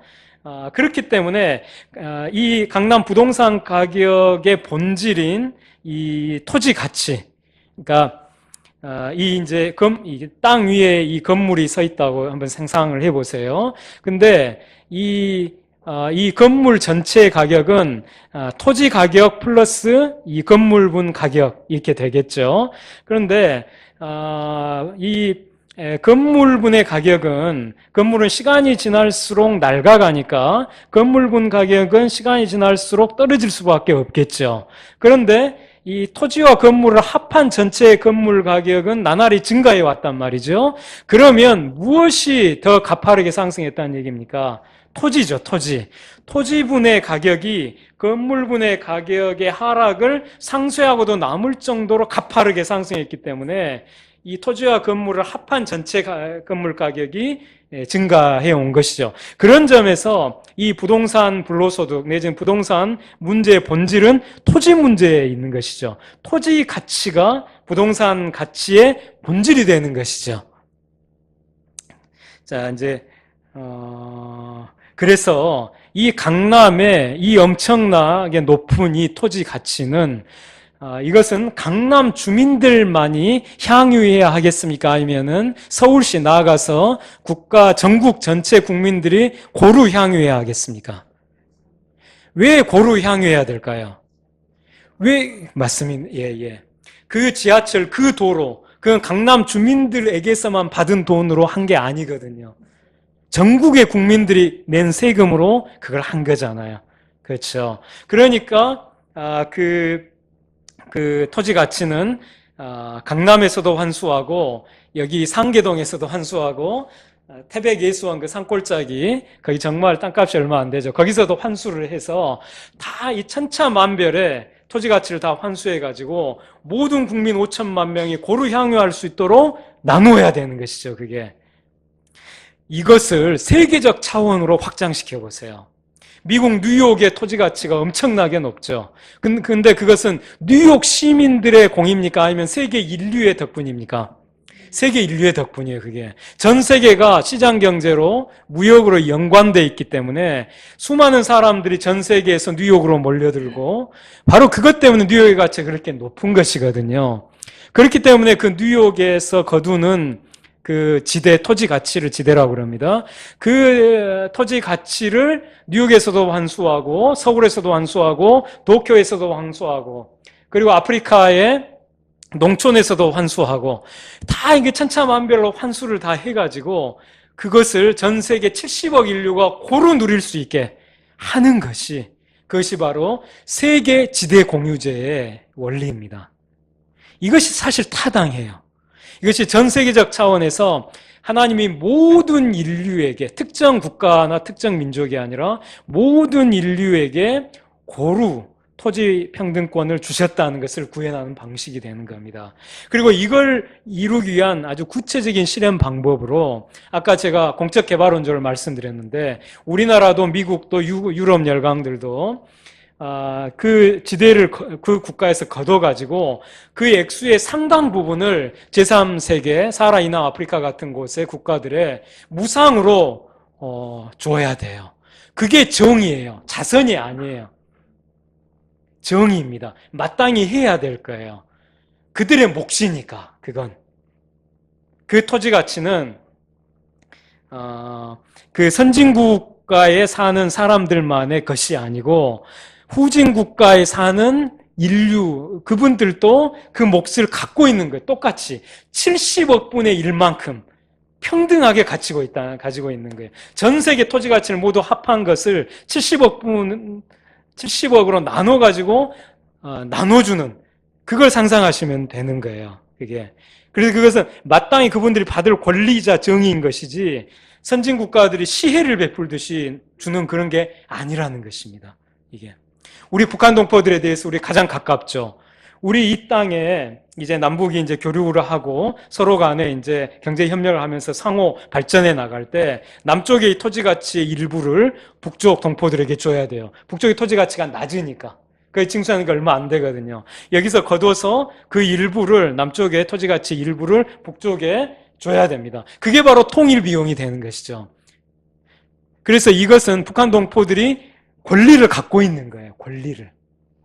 남쪽의 토지 가치에 대해서 일정한 권리를 갖고 있는 것입니다. 그래서 그거에 대해서 퍼주기 논란으로 이렇게 어떤 세력이 희석시키려 해도 그건 퍼주기가 아니다. 이건 원래 북한 동포들이 전 세계 인류 똑같이 갖고 있는 땅에 대한 평등한 권리로서 누려야 할 토지 가치 몫이다. 그렇게 이제 우리가 생각해야 합니다. 자, 이제 이 부분은 이제 마지막 부분 하나 딱 읽고 이제 마치겠습니다. 마지막으로 이제 우리가 이런 희년 평화를 실현하기 위해 가장 중요한 것이 뭔가? 그것은 바로 희년 정신입니다. 희년 정신은 십자가 정신인데 이게 이제 희년사회 원리로부터 도출이 돼요. 희년사회 원리란 이타적 자기희생을 통한 사랑의 공동체 원리예요. 그러니까 우리가 사랑의 공동체는 많이 얘기하는데 그 필수 조건이 이타적 자기희생이라는 것은 우리가 많이 놓칩니다. 이타적 자기희생을 통한 사랑의 공동체 원리는 땅과 집과 자유를 잃고 가족을 떠난 가난한 사람을 위해서 그 가까운 친족이 자기 손해를 무릅쓴 채 대신 값을 치르고 그 가난한 사람에게 땅과 집과 자유와 가족을 되찾아주는 것에서 잘 나타납니다. 또 이 원리는 채권자가 자기 손해를 무릅쓴 채 채무자에게 안식년에 부채탕감을 해주는 것에서 잘 드러납니다. 사랑의 공동체는 이타적 자기희생을 통해서 이루어집니다. 이타적 자기희생 없이 사랑의 공동체는 이루어지지 않습니다. 근데 희년정신은 바로 희생정신이에요. 그래서 희생이 없으면 희년도 없어요. 희생이 없으면 희년도 없습니다. 이 희년정신은 바로 십자가 정신입니다.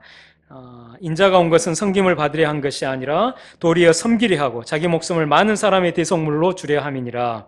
예수님은 십자가에서 우리를 위해 대신 값을 치르시고 우리가 잃어버린 땅과 집, 하나님 나라 기업과 우리가 잃어버린 자유, 죄와 마귀와 사망의 종노릇으로부터 해방되는 자유와 또 가족, 하나님을 아버지로 모시고 모든 믿는 자를 형제자매로 삼는 새로운 가족을 회복시켜 주심으로써 우리에게 영원한 희년을 선포해 주셨습니다. 그리고 우리가 진 모든 죄의 부채를 탕감해 주심으로써 우리에게 영원한 안식년을 선포해 주셨습니다.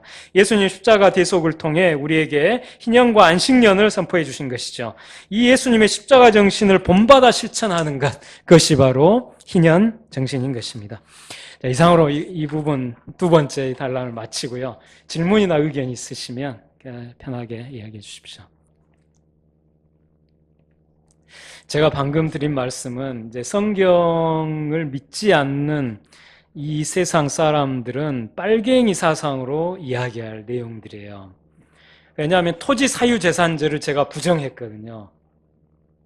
성경의 관점에서 토지 사유재산제는 거부됩니다.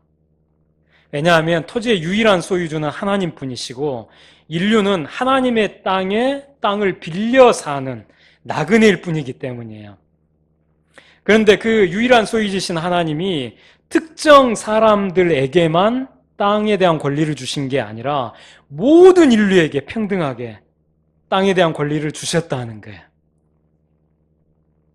그렇기 때문에 지금 대한민국의 땅의 80% 이상을 20%도 안 되는 상류층이 지금 소유하고 독점하는 것은 명백히 반성경적인, 반희년적인 현실인 것입니다. 그리고 제가 말씀드린 거 아까 이 희년 사상은 사유주의 사상이 아니에요. 사유주의와 자본주의의 장점을 다 절묘하게 조합한 거예요. 자본주의의 장점이 열심히 일해서 번 것을 개인의 소유로 인정함으로써 근로의욕을 고취시키고 생산력을 발전시키는 거잖아요. 희년 사회가 그래요. 열심히 일해서 일한 노동의 생산물을 어느 누구에게도 빼앗기지 않고 자신이 누려요. 그런데 땅은 열심히 일해서 사람이 만들어내는 게 아니거든요. 노동 생산물이 아니거든요. 땅은 하나님의 창조물이고 하나님이 창조하셔서 인류 모두에게 주신 선물이거든요. 그래서 여기서 땅에 대해서도 이 노동 생산물처럼 그 사유재산권을 인정해버리면 현재 자본주의처럼 천민 자본주의로 전락하게 되는 겁니다. 사람들이 일할 맛을 잃어버리죠. 몇 달 사이에 5억이 오른 강북의 아파트 이야기를 들으면 어느 누가 일할 의욕이 나겠어요. 이건 자본주의의 노동 생산물에 대한 사유재산권이라고 하는 이 원칙을 훼손하는 거예요. 이 열심히 사람들이 일해서 버는데 이것을 이제 가령 상가 세입자를 생각을 해보세요.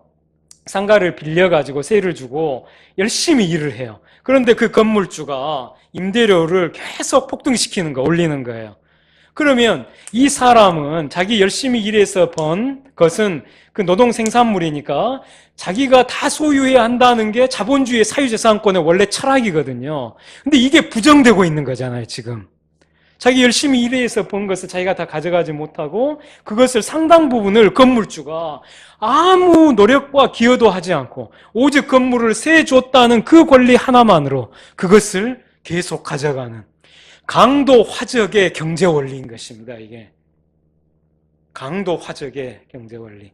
그래서 그러니까 제가 지금 그러니까 이 사유재산권 원리, 진정한 사유재산권 원리, 그러니까 노동생산물에 대한 사유재산권이라는 진정한 그 사유재산권 원리를 부정하고 있는 것은 제가 아니고, 저는 그 실현을 오히려 얘기하는 거예요. 제가 아니고 우리 시대 이 체제가 지금 이 사유재산권을 부정하는 체제라는 거예요. 이게 노동생산물에 대한 소유를 부정하고. 그래서 지금 부가 어디서 어디로 갑니까? 가난한 세입자에게서 부유한 건물주에게로 이전되죠. 그것도 갈수록 많이. 성경의 부의 이전은, 희년의 부의 이전은 부유한 사람에게서 가난한 사람에게로 해요. 부자에게서 가난한 자에게. 그 부유한 근족, 가까운 친족이 그러니까 보아스와 같은 사람이 룻과 나오미 같은 가난한 친족을 위해서 부를 쓰는 것이 이게 성경의 부의 흐름의 정상적인 경로이지, 지금 우리 시대는 이게 거꾸로 돼서 날이 갈수록 가난한 사람들에게서 더 많은 부를 부유한 사람들이 가만히 앉아서 가져가는 이 강도 화적의 경제 체제라는 것입니다. 이게. 그리고 이런 체제는 개혁해야 돼요. 이대로 두면 안 됩니다. 이 체제에서 살아갈 때 우리의 정신도 오염되고 너무나 많은 사람들이 고통에 신음하게 돼요. 자, 지금 질문과 의견 아까 받겠다고 해놓고 제가 계속 얘기했네. 혹시 없으십니까? 네. 지금 그 사회주의를 왜 자꾸 막스에 예. 원론을 가지고 미신 하고 싶습니다. 예. 그러니까 사회주의 원래 여러 가지가 있죠. 여러 가지가 있고, 그 중에 마르크스도 이제 사회주의 1단계, 2단계, 이렇게 얘기하면 1단계를 이제 소위 말하는 능력에 따라 일하고 일한 만큼 받는 사회, 2단계가 이제 이게 공산주의 단계로서 이제 능력에 따라 일하고 필요에 따라 분배받는 사회. 그래서 이거 분배가 그러니까 능력에 따라 일하는 건 똑같은데 사회주의 단계에서는 자기가 일한 만큼 분배받는 사회이고 그 사회주의 2단계인 공산주의 단계는 필요에 따라 분배받는 사회라고 이제 그렇게 이야기를 했는데, 제가 지금 이야기하는 사회는 이 도식에서 설명하면 1단계에 해당해요. 능력에 따라 일하고 일한 만큼 분배받는 사회. 그래서 건물주, 지주들은 일한 노력과 기여를 하지 않았으니까 그들에게는 그걸 주면 안 된다는 거예요. 그렇게 주지 않아야만 이 일에서 번 소득을 땅을 지금 빌려 쓰는 사람들이 고스란히 가져갈 수 있는 사회재산권이 보장된다는 것이죠. 근데 그 도식에서는 사회주의인데 이것이 이제 사실 진정한 자본주의라는 것이에요. 사회주의와 자본주의가 자기 일한 것에 대해서 노동생산물을 개인이 소유하는 것을 보장하는 그런 측면에서 사회주의 1단계하고 그리고 이 진정한 자본주의가 같다는 거예요. 근데 현재 우리 사회는 그 사회가 아니에요. 일한 만큼 자기들이 가져가는 사회가 아니에요. 지금 이 사회는. 그래서 심각하죠.